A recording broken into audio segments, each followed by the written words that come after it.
안녕하세요. 사랑하는 성도님, 영혼의 샘물, 은혜의 자리 오심을 축복합니다. 사랑의 주님이 우리와 함께 하십니다. 우리와 함께 하시는 주님을 찬양합니다. 기도합시다. 주님 감사합니다. 오늘 또 주님의 은혜로 새날을 맞이합니다.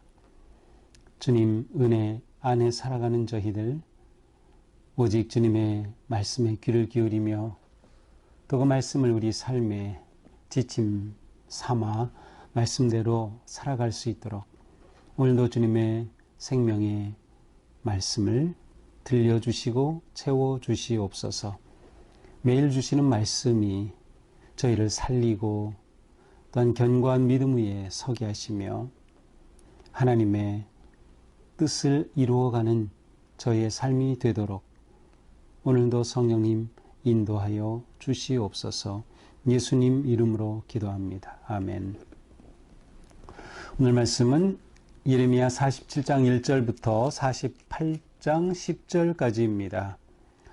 바로가 가사를 치기 전에 블레셋 사람에 대하여 선지자 예레미야에 임한 여호와의 말씀이라. 여호와께서 이와 같이 말씀하시되 보라, 물이 북쪽에서 일어나 물결치는 시내를 이루어 그 땅과 그 중에 있는 모든 것과 그 성읍과 거기에 사는 자들을 휩쓸리니 사람들이 부르짖으며 그 땅 모든 주민이 울부짖으리라. 군마의 발굽소리와 달리는 병거 바퀴가 진동하는 소리 때문에 아버지의 선맥이 풀려서 자기의 자녀를 돌보지 못하리니 이는 블레셋 사람을 유린하시며 두로와 시돈에 남아있는 바 도와줄 자를 다 끊어버리시는 날이 올 것임이라. 여호와께서 갑돌 섬에 남아있는 블레셋 사람을 유린하시리라. 가사는 대머리가 되고 아스글론과 그들에게 남아있는 평지가 잠잠하게 되었나니 네가 네 몸 배기를 어느 때까지 하겠느냐. 오호라 여호와의 칼이여 네가 언제까지 쉬지 않겠느냐. 네 칼집에 들어가서 가만히 쉴지어다. 여호와께서 이를 명령하셨은즉 어떻게 잠잠하며 쉬겠느냐. 아스글론과 해변을 치려하여 그가 정하셨느니라 하니라. 48장 1절 모압에 관한 것이라. 만군의 여호와 이스라엘의 하나님께서 이와 같이 말씀하시되 오호라 느보여 그가 유린당하였도다. 기랴다임이 수치를 당하여 점령되었고 미스가비의 수치를 당하여 파괴되었으니 모압의 찬송소리가 없어졌도다. 헤스본에서 무리가 그를 해하려고 악을 도모하고 이르기를 와서 그를 끊어서 나라를 이루지 못하게 하자 하는도다. 만민이여 너도 조용하게 되리니 칼이 너를 뒤쫓아가리라. 호로나임에서 부르짖는 소리여 황폐와 큰 파멸이로다. 모압이 멸망을 당하여 그 어린이들의 부르짖음이 들리는도다. 그들이 루힛 언덕으로 올라가면서 울고 호로나임 내리막길에서 파멸의 고통스러운 울부짖음을 듣는도다. 도망하여 내 생명을 구원하여 광야의 노간주나무같이 될지어다. 내가 내 업적과 보물을 의뢰함으로 너도 정복을 당할 것이요 그 못 쓰는 그의 제사장들과 고관들과 함께 포로되어 갈 것이라. 파멸한 자가 각 성에 이를 것인즉 한 성읍도 면하지 못할 것이며 골짜기가 멸망하였으며 평지는 파멸되어 여호와의 말씀과 같으리로다. 모압에 날개를 주어 날아 피하게 하라. 그 성읍들이 황폐하여 거기에 사는 자가 없으리로다. 여호와의 일을 게을리하는 자는 저주를 받을 것이요 자기 칼을 금하여 피를 흘리지 아니하는 자도 저주를 받을 것이로다. 아멘. 자, 애굽에 이어서 이제 오늘 말씀은 두 나라에 대한 예언이죠. 바로 블레셋과 모압입니다. 자, 47장은 블레셋에 관한 그러한 예언인데요. 블레셋은 이스라엘과 아주 초기부터 철천지 원수였던 나라입니다. 블레셋은 아주 강력한 나라였고요. 해양 국가라고 할 만큼 지중해를 배경으로 굉장히 뭐라고 할까요? 그 나라에 힘을 쌓았던 그러한 나라입니다. 이스라엘 백성들이 가나안 땅에 들어갈 때에는 이스라엘 백성들의 문화는 청동기 문화 정도였다면 블레셋은 이미 철기 문화권이었어요. 그래서 이제 나중에 보면 그 블레셋에 가서 겨우 이제 농사 짓는 쇠를 담금질하고 이렇게 농기구 만드는 것 이스라엘은 할 수 없었어요. 블레셋에 가야만 도움을 받을 수 있을 정도였죠. 그러니까 블레셋은 아주 강력한 그런 나라였어요. 사실은 지금도 그렇죠. 이스라엘과 블레셋이 무엇이에요? 팔레스타인입니다. 이 팔레스타인의 원조죠. 지금까지도 이스라엘은 이렇게 팔레스타인, 블레셋과 지금까지도 이렇게 싸우고 있어요. 근데 하나님께서는 바로 이 블레셋에 대한 심판을 예레미야를 통해 예언하도록 하십니다. 자, 여호와께서 말씀하시되 보라 물이 북쪽에서 일어나 물결치는 시내를 이룬다. 자, 블레셋에 대한 심판은 마치 큰 홍수가 밀려오는 것과 같은 이미지를 이용하고 그 이미지로서 표현합니다. 재앙의 홍수인 셈이죠. 그래서 엄청난 재앙이 북쪽에서 일어납니다. 바로 이 재앙에 밀려오는 홍수는 바로 바벨론을 의미하는 것이죠. 이 바벨론을 향한 하나님의 심판이 임하였다는 것입니다. 바벨론을 향한 하나님의 심판은 이스라엘에서 볼 때에는 너무나도 뭐라고 할까요? 반가운 소식이 될 수 있겠죠. 왜냐하면 그들을 끊임없이 괴롭혔기 때문에. 그래서 뭐 사울도 바빌론에게 패하고 또 그 하나님의 궤, 그 궤가 블레셋에 빼앗기기도 하고, 제가 앞에 바빌론이라고 했네요. 블레셋에 패하고 빼앗기기도 하고, 그러니 이 블레셋에 대한 심판은 아마 예레미야는 이 심판을 외치면서 굉장히 마음에 아주 힘을 얻지 않을까 하는 생각을 해봅니다. 자, 하나님께서 이들을 이렇게 심판하실 때 홍수처럼 밀어닥치는 이 바빌론으로 인해서 어떤 일들이 일어납니까? 재앙이 곳곳에 미치게 됩니다. 성읍과 거기 모는 사람들을 다 휩쓸어 가버립니다. 사람들이 부르짖고 울부짖습니다. 그러나 그들의 그 울부짖음에 아무런 도움이 나타나지 않습니다. 바벨론에서 쳐내려온 3절 군마의 발굽소리, 그들의 강한 군사력을 말하죠. 병거바퀴 소리가 진동한다. 이러한 소리만 들어도 이 블레셋에 있는 한 아버지의 맥이 다 풀려가지고 자녀들을 보호할 어떤 기력조차 없게 된다라는 것이죠. 4절에서는 블레셋 사람들을 이렇게 쳐내려와서 유린한다, 파멸한다. 또 4절 끝에도 유린한다. 이런 같은 단어가 반복되고 있어요. 그만큼 블레셋을 향한 심판이 아주 엄청 강하고 이들을 완전히 진멸시키는 것임을 알 수 있어요. 그래서 도와줄 자를 다 끊어버려요. 그러니까 지원군까지도 다 멸절시키는 그러한 강력한 심판의 홍수가 밀려오는 것입니다. 갑돌섬에 남아있는 블레셋 사람까지 유린하신다. 갑돌섬은 어디인지는 모르는데 이제 학자들은 그냥 추측을 하죠. 아마도 이제 블레셋의 기원이 되는 어떠한 그 섬일 것이다. 이렇게 추측을 할 뿐입니다. 그러니까 이 당시에는 이 갑돌섬 하면 다 누구나 알아들을 수 있는 그러한 곳이었겠죠. 바로 그곳에 있는 블레셋 사람까지도 다 유린하신다. 가사는 대머리가 된다. 자, 가사는 1절에서도 나와요. 그래서 이 블레셋은 큰 그 도시 5개 도시로 중심을 이룬 그러한 국가였는데 가사는 그 중에서 가장 큰 도시였습니다. 블레셋의 5대 성읍 중 가장 큰 도시였는데 바로 그 큰 성읍이 대머리가 된다. 이것은 대머리가 된다라는 그 뜻은 그러니까 머리를 민다는 뜻이에요. 머리를 민다는 것은 슬픔 가운데 있다는 거예요. 애도한다 이런 의미가 있어요. 그리고 그 뒤에 나오는 내 몸을 벤다 그러죠. 몸에 상처를 내는 거예요. 이것도 역시 애도하고 슬퍼하는 그러한 행위를 의미해요. 그러니까 이렇게 바빌론으로부터 내려오는 멸망의 파도로 인해서 블레셋이 멸망하며 그 당하는 고통이 엄청나서 이렇게 슬픔 가운데 머리를 밀고 몸을 상처내는 그러한 모습이에요.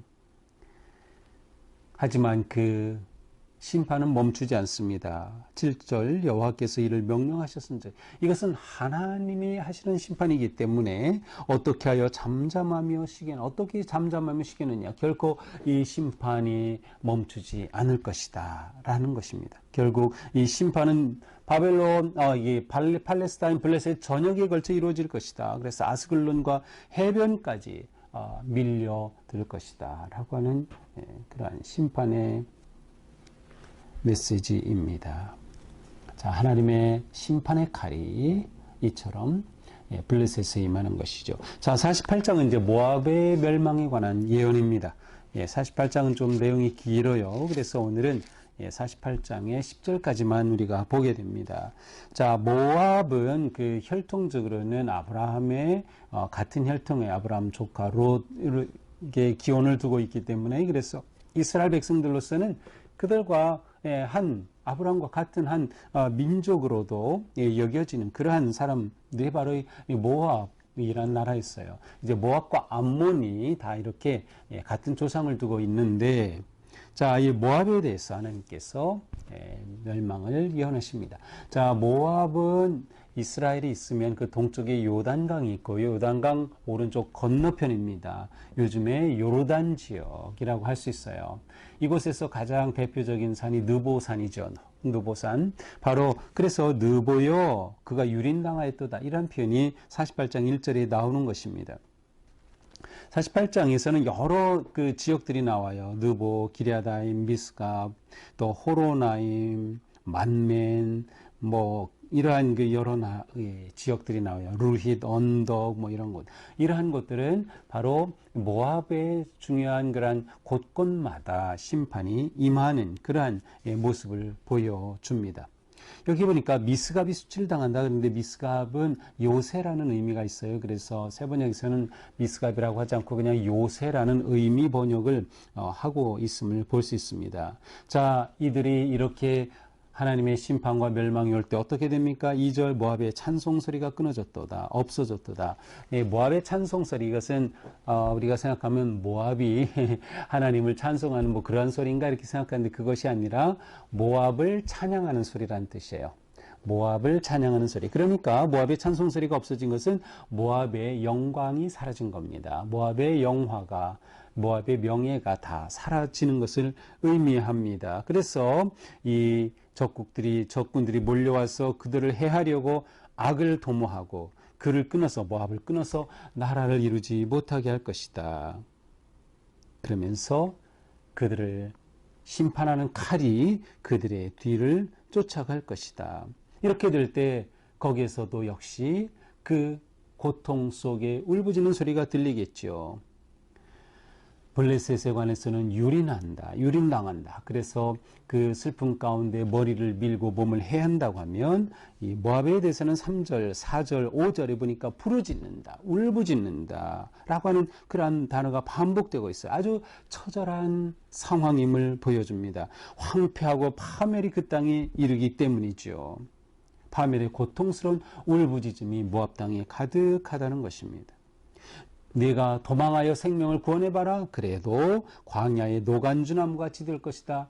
광야의 떨기나무처럼 그렇게 비참한 상황이 되고 말 것이다 라는 거죠. 왜 하나님은 이렇게 모압의 멸망을 예고하시면서 이 멸망을 선포하십니까? 바로 7절에 나와요. 내가 네 업적과 보물을 의뢰하였기 때문이다. 그리고 그모스를 섬겼기 때문이다. 이 그모스에 관해서는 이제 내일 본문인 13절에서 또 나오는데, 바로 그모스는 그들이 섬기는 신이었어요. 가장 주된 그들의 최고의 신이 그모스였어요. 바로 이렇게 우상을 섬기는 그들이에요. 업적과 보물을 의뢰한다. 이 모압은 사실 굉장히 그 지역이 풍요로운 그러한 땅이었어요. 그래서 아주 산물이 굉장히 풍부했기 때문에 그들은 이렇게 보물을 가지고 있을 정도로 그들은 아주 풍요로움을 누리고 있었던 것이죠. 그래서 그들은 그로 인해 교만해졌던 거예요. 그러니 하나님께서 그들을 심판하시나. 7절은 하나님께서 그들을 심판하시고 그들이 패망하는 원인이 어디에 있는가? 업적과 보물을 의뢰한 것, 그리고 그모스를 섬긴 것. 그들이 아브라함과 친족이라고 하면, 그리고 이스라엘과 그렇게 먼 조상과 연결된 이스라엘과 가까운 그런 친족이, 민족이라고 하면 그들이 하나님을 섬기고 하나님을 의지하고 했어야 될 터인데, 그들은 그모스 신을 섬기면서 자신들의 풍요에 교만에 빠졌던 것이죠. 결국 그들은 하나님의 심판을 벗어나지 못할 것입니다.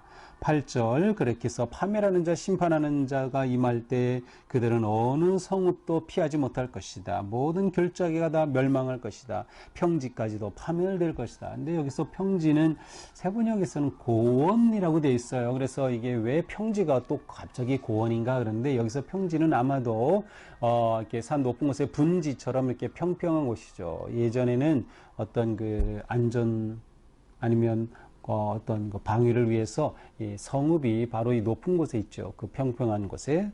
그래서 바로 이러한 의미인 것 같아요. 그래서 그 평지가 파멸된다. 고원이다. 파멸되고 말 것이다. 모압에게 날개를 주어서 도망하게 해봐라. 날개 달고 도망간들 그 성읍들이 다 황폐하고 사는 자가 없을 것이다. 그러니 하나님의 심판의 도구들은 어떻게 합니까? 여호와의 일을 게을리하지 말라. 하나님께서 모압을 심판하려고 너희들을 사용하니 너희들은 게을리하면 안 된다라고 하면서 모압 심판과 파멸에 대해 강력한 그런 예언을 선포하고 있습니다. 자, 오늘 본문은 블레셋과 모압을 심판하시는 하나님을 보여줍니다. 자, 이러한 모습을 통해서 오늘 말씀을 통해서 우리는 하나님은 열방의 주인이시다라는 것을 알 수 있어요.